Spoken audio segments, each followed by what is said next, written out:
Hi friends, welcome to our channel. ఈ రోజులలో మనకు అన్నీ ఉన్న ఆరోగ్యం లేకపోతే సర్వం కోల్పోయినట్టుంటుంది. అందుకని మన పూర్వకాలంలో మన పెద్దలు అన్నారేమో, ఆరోగ్యమే మహాభాగ్యం అని. ప్రాచీన కాలంలో మనం చూసుకున్నట్టయితే అనేకమైన వైద్య విధానాలు ఉన్నాయి. అందులో ఒకటి హోమియోపతి. హోమియోపతి వైద్య విధానంలో గత 55 సంవత్సరాలుగా అనుభవం కలిగిన డాక్టర్ చింతల వల్లభేంద్ర రెడ్డి గారు మనతో ఉన్నారు. మనకేమన్నా తెలియని విషయాలు తెలుసుకోవాలంటే డాక్టర్ గారిని అడిగి తెలుసుకుందాం. నమస్కారం సార్. హోమియోపతి వైద్య విధానంపై ప్రజల్లో అనేకమైన అపోహలు ఉన్నాయి. నెంబర్ 1 ఏంటంటే, అది హోమియోపతి మెడిసిన్ పని చేయదని, పని చేసినా సరిగ్గా పని చేయదని. ఇది ఎంతవరకు కరెక్ట్ అంటారు? నమస్కారం అమ్మ. నేను డాక్టర్ వల్లభేంద్రారెడ్డి. హోమియోపతి వైద్య విధానంలో 55 సంవత్సరాల అనుభవం కలిగి ఉన్నాను. 1970 నుంచి నేను ప్రాక్టీస్ చేస్తున్నాను. నా జీవితంలో వేల కొద్ది అనారోగ్యాలని ఏ కాంప్లికేషన్ లేకుండా క్యూర్ చేశాను. అయితే తాత్కాలిక రోగాలను నేనైతే 15-20 నిమిషాల్లో కూడా తక్కువ చేశాను. ఇది ఒక అపోహ ప్రజల లోపల. ఏంటిదంటే హోమియోపతి చాలా స్లోగా పనిచేస్తుందని. దానికి కారణాలు చాలా ఉన్నాయి.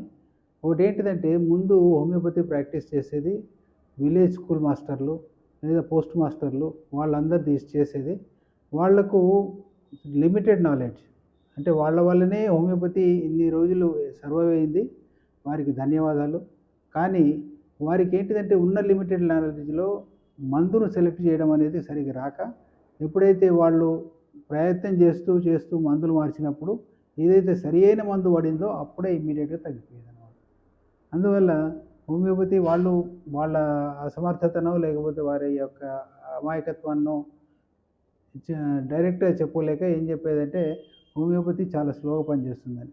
కానీ కరెక్ట్గా మెడిసిన్ ఏదైతే పడుతుందో ఆ టైంలోనే ఇమ్మీడియట్గా అనారోగ్యం తగ్గిపోతుంది అన్నమాట. అందువల్ల మనము హోమియోపతి స్లోగా పనిచేస్తుందనో లేకపోతే హోమియోపతి పనిచేయదనో అని చెప్పడం కరెక్ట్ కాదు. ఎందుకంటే వాళ్ళు ఏం చేసేదంటే, మనకు హోమియోపతిలో దగ్గర ఒక అనారోగ్యం ఉన్నదంటే 30 డ్రగ్ల వరకు ఆ అనారోగ్యం మీద పనిచేస్తాయి.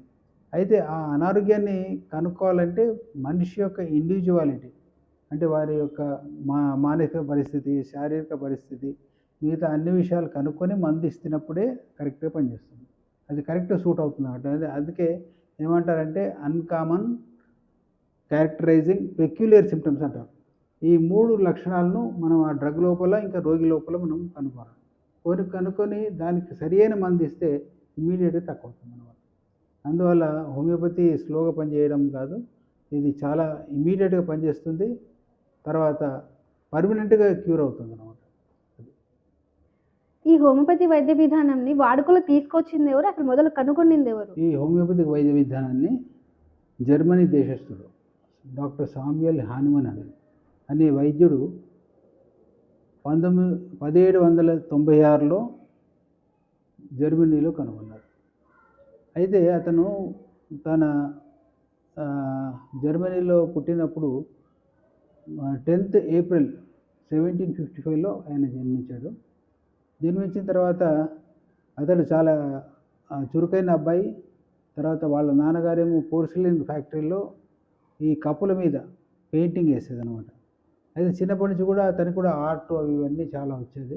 తర్వాత అతను కష్టపడి చదువుకొని, చాలా బీద కుటుంబంలో పుట్టినందువల్ల చాలా కష్టపడి చదువుకొని తన ఎండి మెడిసిన్లో ఎండి చేసి, ఆ ఎండి చేసిన తర్వాత ప్రభుత్వ ఆసుపత్రిలో అతను డాక్టర్గా అపాయింట్ అయ్యాడు. అయిన తర్వాత అతడు వైద్య విధానంలో ఆ కాలంలో చాలా క్రూరమైన చికిత్స జరిగేది. ఎందుకంటే ఇప్పుడు మనం పాతకాలంలో కూడా చూసేది, ఎవరికైతే ఫిట్స్ వస్తాయో వాళ్ళకి నొసల మీద ఒక చిన్న చురుకు వేసేది అనమాట. అంటే అలోపతిలో చాలా క్రూరమైన వైద్య పద్ధతి ఉండేది. అయితే ఆ కాలంలో రోగులు వచ్చినప్పుడు ఫిట్స్ వచ్చాయనుకోండి, వాళ్ళు ఒక రాగి నాణ్యంతో నొసలి పైన ఒక చురుకు వేయడం, లేకపోతే చేతుల మీద గడియారాల్లాగా ఒక కాలిన మరకలు మనకు కనిపిస్తుంటాయి. కొందరికేమో కడుపు ఉబ్బుతూ ఉంటే పుల్లెల వ్యాధి అని చురుకులు పెట్టేది. అయితే ఇలాంటి పరిస్థితుల్లో అలాంటి కాలంలో ఇలాంటి పరిస్థితి ఉండేది. అయితే హానిమన్ గారు ప్రభుత్వ వైద్యుడు కనుక మందులు అలాంటి చికిత్స అప్లై చేసేది. ఒకవేళ మోకాళ్ళకు నొప్పులు వస్తే కాళ్ళు వాచిపోతే జలగలను అప్లై చేసి దాని ద్వారా రక్తాన్ని పీల్చి కొద్దిగా నడిచేసరికి వాళ్ళు చికిత్స అయిపోయింది అనుకునేది. దానివల్ల ఏమైందంటే చాలామంది రోగులు చికిత్స పొంది కొద్ది రోజుల వరకు రిలీఫ్ వచ్చి మళ్ళీ తర్వాత ఎక్కువ అయిపోవడం జరిగేది. అయితే ఈ వైద్య విధానము హానిమన్ గారికి నచ్చలేదు. నచ్చనందువల్ల అతను ఏం చేశాడంటే, ఈ వైద్య విధానం పనికిరాదు, నేను ప్రజలకు సేవ చేయడం లేదు, వాళ్ళని అనవసరంగా కష్టపెడుతున్నానని వైద్య విధానానికి రిజిగ్నేషన్ ఇచ్చేసి తను 15 భాషల్లో ప్రావీణ్యత ఉందన్నమాట. అందువల్ల 15 భాషల్లో ఒక భాష నుండి ఇంకో భాషలోకి పుస్తకాలను తర్జుమా చేసి తన జీవనోపాధి సంపాదించేవాడు అన్నమాట. అయితే ఆ సమయంలో కులెన్స్ అనే ఒక మెటీరియల్ మెడికాను తను ట్రాన్స్లేట్ చేస్తున్నప్పుడు ఆ పుస్తకంలో ఏం రాస్తుందంటే, వైద్యము 2 విధాలు జరుగుతుంది. ఒకటేమో సిమిలియా సిమిలోవస్ క్యూరెంటర్ అంటే సారూప్యమైన ఔషధ చికిత్సా శాస్త్రం అని, ఇంకోటేమో యాంటీపతిక్ వే అంటే వ్యతిరేకమైన వైద్యం ఇస్తే బాగుంటుందని అతడు రాశాడు అనమాట. అయితే దాంట్లో సారూప్యమైన ఔషధ విధానం అంటే ఏ మందు అయితే అనారోగ్యాన్ని పుట్టిస్తుందో అదే రకమైన ఆరోగ్యవంతుడి మీద ఆ లక్షణాలు పుట్టించిన మందును రోగికి ఇస్తే ఆ రోగం తగ్గిపోతుంది అనేది ఒకటి అనమాట సారూప్య ఔషధం. యాంటీపతి అంటే ఏదైతే చేయి కాలుతున్నది అనుకోండి, దాన్ని తీసుకుపోయి చల్లటి నీళ్ళలో పెడితే కొద్దిగా రిలీఫ్ వస్తుంది, అలాంటిది యాంటీపతి అంటారు అన్నమాట. అయితే హనుమాన్ గారు ఆ పుస్తకం చదువుతున్నప్పుడు దాంట్లో కింద కూడా ఒక ఎగ్జాంపుల్ రాశారు హోమియోపతి గురించి. అంటే ఈ సారూప్య ఔషధం గురించి, క్వినైన్ అనే మందుని తీసుకున్నప్పుడు ఆరోగ్యవంతుడైన వ్యక్తికి చలిజ్వరం లక్షణాలు పుడతాయి, అదే లక్షణాలతో ఎవరైనా రోగి వస్తే ఆ క్వినైన్ అనే మందు ఇస్తే క్యూర్ చేస్తుంది అనేది రాసింది. అయితే హనుమాన్ గారు ఆ క్వినైన్ అనే మందును తన మీద తను ప్రయోగించుకొని చలిజ్వరం లక్షణాలు పుట్టాయన్నమాట. పుడితే అతడు ఇది రోగాన్ని పుట్టించే లక్షణం ఉన్నది ఈ మందులో, అయితే ఈ మందును రోగికి ఇస్తే ఏమవుతుందని చూద్దామని చలిజ్వరంతో వచ్చిన వాళ్లకు ఈ మందు ఇవ్వడం మొదలుపెట్టాడు. అయితే వాళ్లకు మొత్తానికి అనారోగ్యం తగ్గిపోయేసరికి ఇది చాలా బాగుంది అనుకొని తన మీదనే తాను 100 డ్రగ్స్ 100 మందులు తన మీద తను ప్రయోగించుకొని హోమియోపతి అనే దాన్ని ఒక మెటీరియమెడికా అనే ప్యూరా అంటే ప్యూర్ హోమియోపతి అనే ఒక పుస్తకం రాసి, మెటీరియమెడికా పుస్తకాన్ని రాసి అందరికీ తన శిష్యులలాగా కొందరిని తీసుకొని వాళ్ళ మీద కూడా ప్రయోగించి 100 మంది మీద ప్రయోగించిన తర్వాత పుస్తకంలో రాయడం మొదలుపెట్టాడు. అయితే ఆ విధంగా తను ఆ మందులు ప్రయోగించినందువల్ల హోమియోపతికి ప్యూర్ మెటీరియమెడికాన్ని రాశాడనమాట. ఈ విధంగా హనుమాన్ గారు హోమియోపతిని ఇంట్రడ్యూస్ చేసి తన శిష్యులను ఎంతోమందిని తయారు చేశాడు. ఆ శిష్యుల్లో కొందరు మన ఆంగ్లేయులు భారతదేశానికి వచ్చినప్పుడు ఇక్కడ భారతదేశానికి కూడా వచ్చి ఆ హోమియోపతిని మన భారతదేశానికి ఇంట్రడ్యూస్ చేశారు.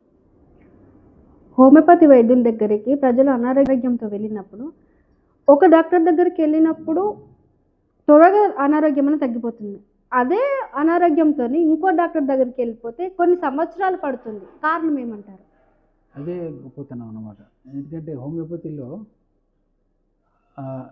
అన్కామన్ పెక్యులర్ క్యారెక్టరైజింగ్ సిమ్టమ్ అనే దాన్ని పట్టుకోవాలి. అంటే ప్రతి మనిషిలో ఒకటే లక్షణాలు ఉండవు.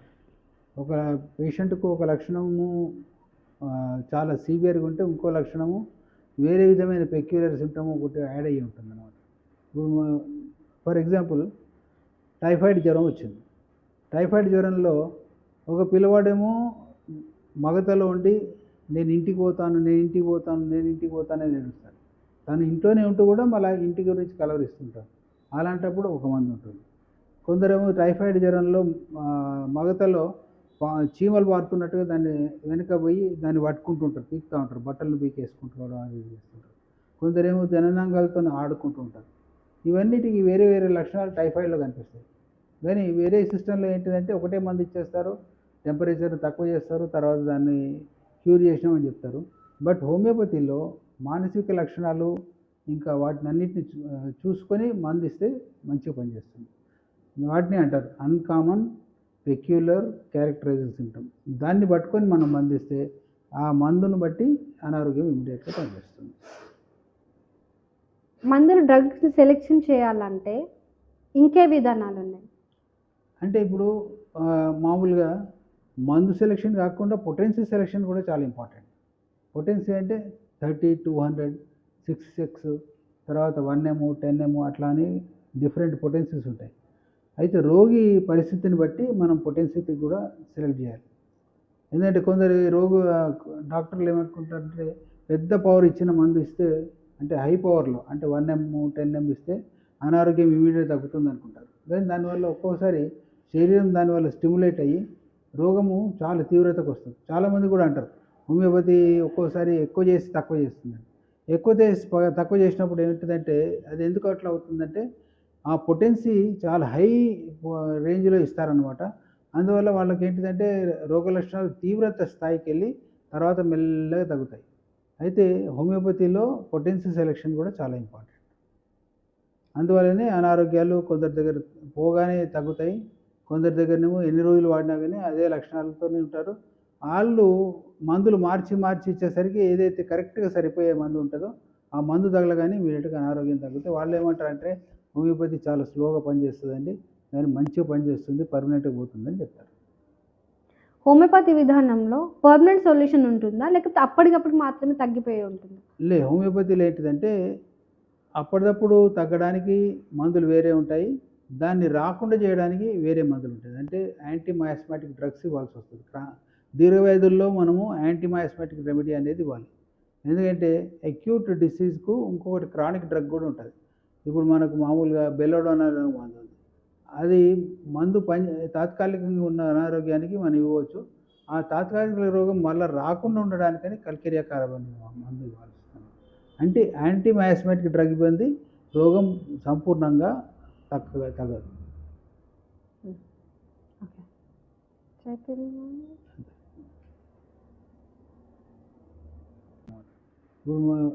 ఫర్ ఎగ్జాంపుల్ టైఫాయిడ్ జ్వరం వచ్చింది.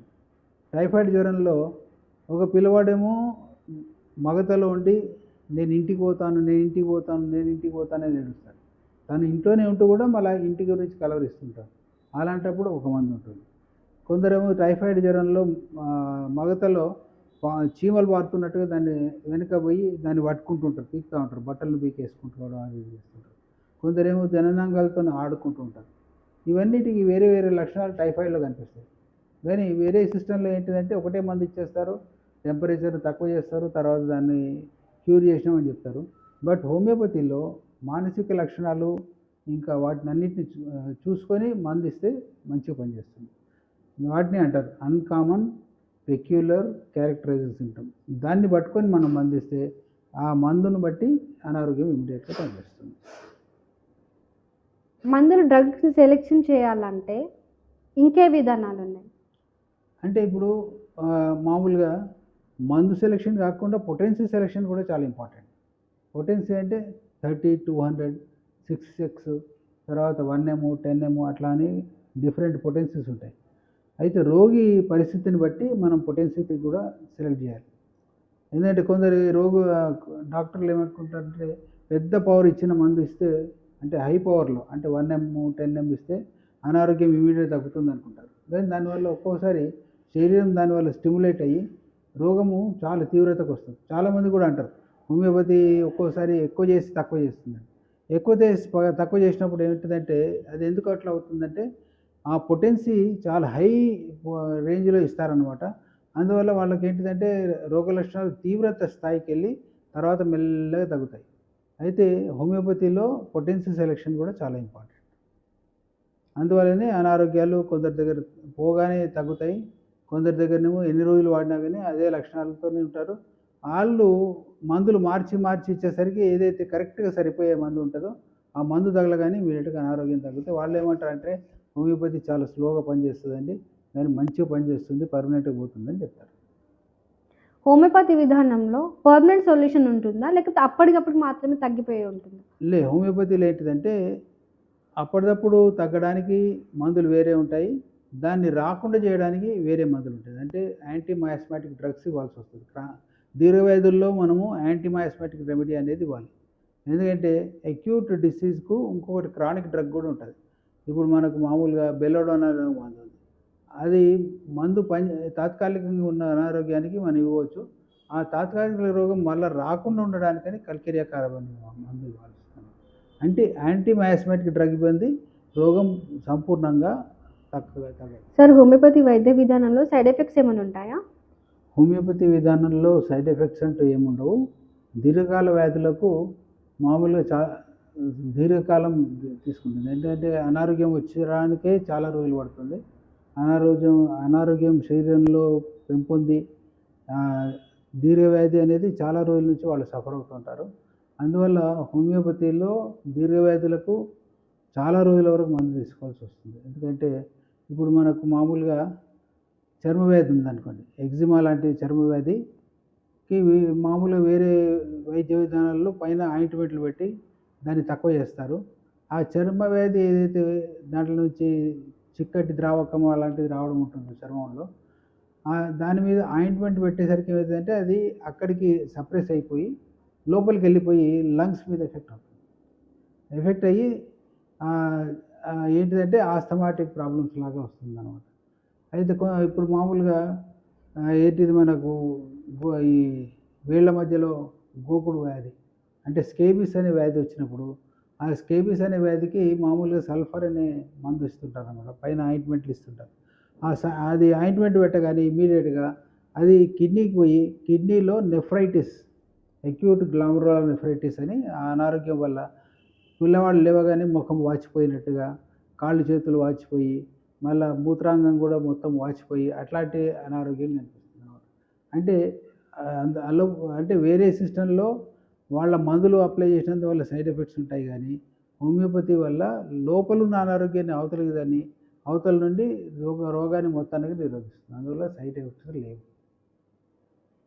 Thank you so much sir. మాకున్న సందేహాలను నివృత్తి చేసినందుకు ధన్యవాదాలు మీకు. Thank you. హోమియోపతి వైద్య విధానంపై ప్రజల్లో ఉన్న అనుమానాలు, సందేహాలు నివృత్తి అయ్యాలని కోరుకుంటున్నాను. మరో మంచి అంశంతో మీ ముందు ఉంటాము. Please subscribe to my channel.